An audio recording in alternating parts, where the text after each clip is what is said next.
If you're looking for a powerful and portable USB-C hub / docking station, then you clicked on the right video, because today we're going to talk about just that. A very small, portable, I really want to just call it a docking station because of the power this thing has. And the device is the Gigimundo 10-in-1 docking station. Yes, also a multi-purpose USB-C hub for your MacBook, for your laptop, iPad, any kind of mobile device you may want to use with this dock. Yes, a dock. Then this may be the device for you. It may not be the cheapest device, but what are you getting for your hardcore $160, maybe $170 with tax? For that kind of money, is it worth buying a docking station at that price? Well, we're going to take a look at why this portable docking station is that price, right? It's going to have some things that you won't see commonly seen in your average USB-C hubs and docking stations, or at least portable ones, because this one's gonna pack a punch, and I'm gonna show you how. I'm gonna punch you in your face right now. What? So let's go ahead and take a quick look at what you're getting for your $160, $170. Depends where you are in the world, right? And if you're getting your money's worth at that price. Let's take a look.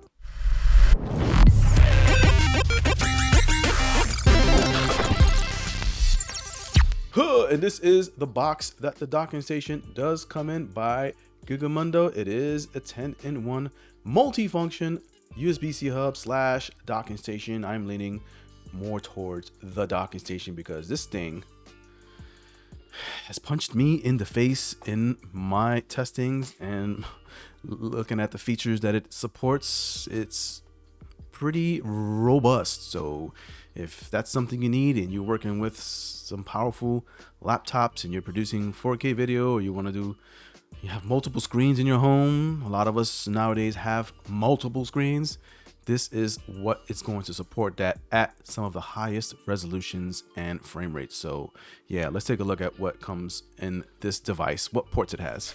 All you get in your box is a USB-C hub docking station here, and some instructions by Gigimundo to get you set up. It'll give you details on what it supports, what it doesn't, and whether or not you should throw it away. What?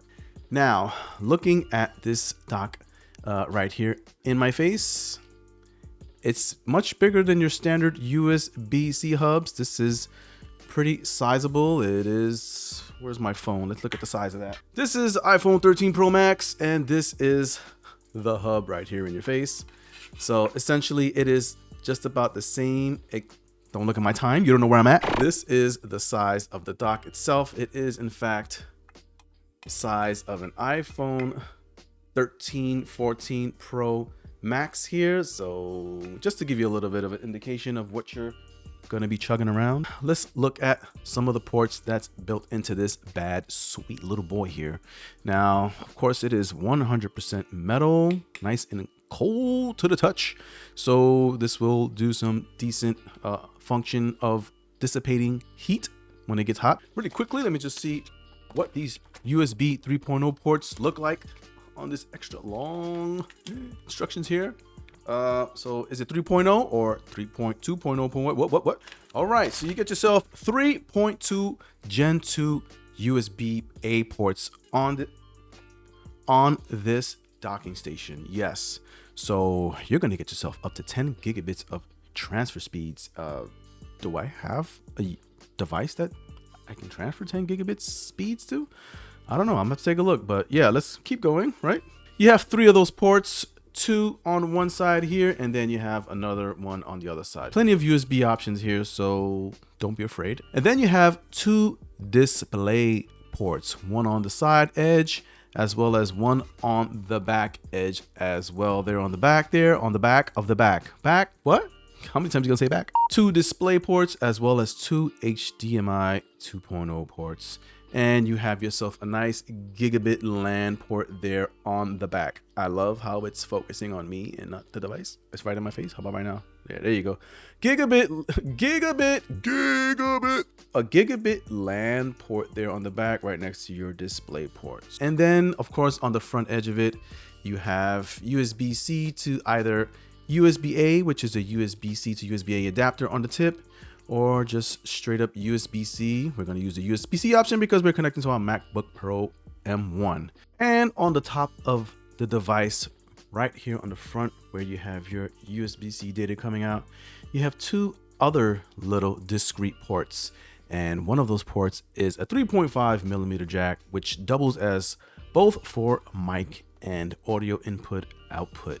And the other side is your 100 watt pass-through delivery port. So yep, you're gonna be getting quite a lot of electricity going through this, so be careful. What? And then if you're wondering what this is on the front here, this is a LED indicator letting you know when you are connected and it is working and getting power. So once you connect it to your Mac, it lights up green and you're ready to rock and roll. So let's go ahead and see how we can get this guy started. Now, one thing to note with this is that because of the nature and power of what's built into this actually has a display chip built into it specifically for being able to run 4K 60 over dual, right? So it needs that extra chip to be able to process that kind of data, right? It needs the processing power. So how do you get this to work? Is it plug and play?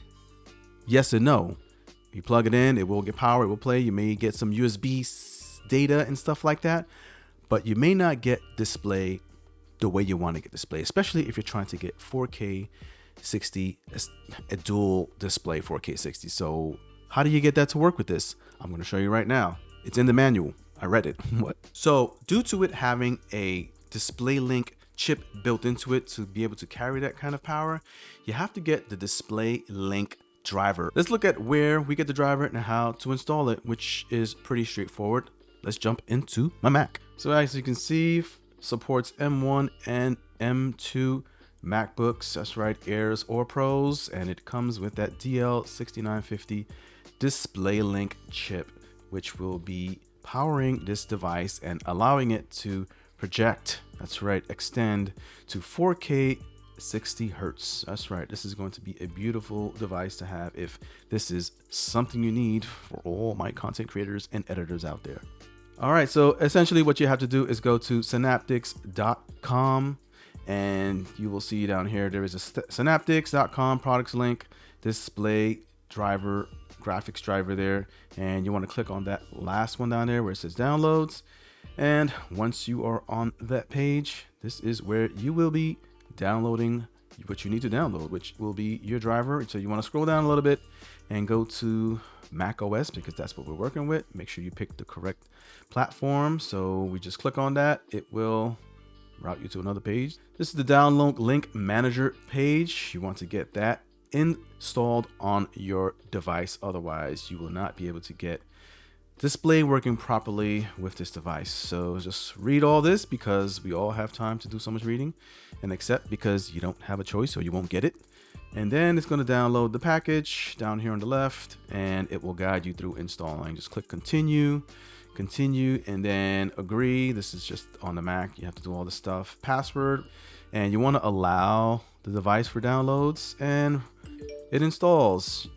Now, once it installs, you want to make sure you go over to system settings because you have to change your privacy and security settings and turn on your DisplayLink manager as such. Of course, use your password for authentication. Quit reopen, and it is ready to rock and roll. It is installed on your computer, and there is nothing you have to do. There is no software that you have to actually search for and launch before running this. Now it becomes plug and play. So let's plug and play with it. What? All right, so the first example I tried out was utilizing my MacBook M1 Pro to a 1440p ultra wide screen, and looking at the way this thing works once you have your DisplayLink plugged in, this thing is really just plug and play. You plug it in and it automatically detected the aspect ratio of my extended monitor. All I had to do was literally just configure the orientation of the displays itself virtually on the MacBook display settings. Worked out like a charm, no problem at all. I utilize the display ports, right? 4K 60 via display should be no issues because you're getting even faster data speeds than HDMI. For that, I essentially plugged in my display ports to my dock, and then I utilized the USB-C to connect to any port, any USB-C port on my MacBook, and once you connect it, within a matter of a few seconds, you're already getting display extension to dual monitors at 4K native resolution, 60 FPS, 60 Hertz. Yes, techies and gamers, this thing is, it's a powerhouse. So yeah, now you're gonna begin to see where the 160, 70 bucks is coming in at. Now, the awesome thing about having this dual 4K 60 Hertz extended display situation with this docking station is that you can either mirror all your displays to be the same exact thing displaying, or you can extend one and mirror the other one. So you have two that are mirrored and one that's extended, or you can have complete extension of all of your screens. So now, with knowing that this thing handles display extension to 2 screens at 4K 60 like a boss, let's see how it does with data transmission. For my demonstration, I'm going to be using the Blackmagic disk test for testing the speed transmission rate. And we're going to see if there's any difference whether you're connected directly to the Mac itself or if you're connected via the dock, that way, and see if there's any dip or degradation in speed. So for this example, I'm going to use a Crucial X6, which boasts about 500 to 600 megabyte speeds from the manufacturer, can actually max out at 800. Connecting it directly to my Mac, I'm getting about 828 megabytes on the read and 806 megabytes on the write, and that's connecting directly to the Thunderbolt port on the MacBook via its USB-C connector right here on top. Now, to connect to this dock, I'm going to need an adapter, and luckily I have a 3.2 Gen 2. Here on my Mac, I have already Blackmagic designed disk speed test up and running. We want to select our target drive, so let's go ahead and select that, and we want to make sure that it is the Crucial. We'll click open, and right now our target drive is chosen. So right now we can just run the speed test and see what that looks like, and let's get it cracking.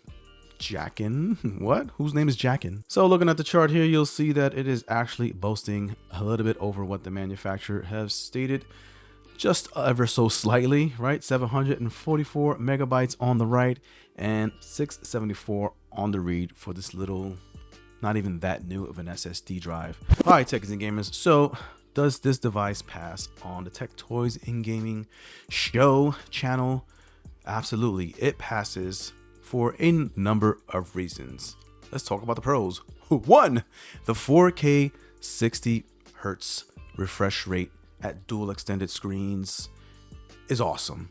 If you're getting 4K 60, you can get some, don't even worry about your 1440p and 1080p, you're gonna get 60 Hertz all around the board. This thing is magically powerful. Pro number 2, USB data transfer rate is awesome. It pretty much kept up to speed with the USB-C direct connection. 3, with using this for some time, the device did not get hot, right? You get a little bit slight warmness, but that is the max. You can go for some time and not really worry about having to burn out this device simply because of the powerful chip that it has installed in this little bad boy. Another pro is the size of it. It's not the full size of a full-fledged dock where you would need, this day and age, you would probably need something a little bit bigger and bulkier to get that 4K 60 FPS. You can do that portably with this device on the go in case you're carrying around dual 4K screens on a plane. Gigabit LAN port, so if you want to get those gigabit speeds via this docking station, you're going to get that as well. Yet another pro. Another pro is that you get USB-C to USB-A. You have that alternate functionality, that alternate feature that comes packed already with the device with your purchase, so no need to buy an additional adapter. You will get full speeds going through either of those. And last but not least, it takes both HDMI and display ports, dual 4K HDMI 60 Hertz as well as dual display port 4K 60 Hertz. So if you're interested in the Gigimundo dock, it is in the description. Just find the link down there. You can go ahead and click that. And do I have a coupon code for that? I believe they said they were going to give me one. Let me check. Yes, they did provide me with a coupon code. So go ahead and check that out in the link in the description and use that to get yourself a nice little discount. courtesy of Gigimundo. And with that, thank you for your time. I would appreciate an awesome big slap on the like button and subscribe if this is your kind of thing, techs, gaming, and weirdness. Then you may want to subscribe and hit the bell notification and wake up every time that bell goes off. What? Stop right now.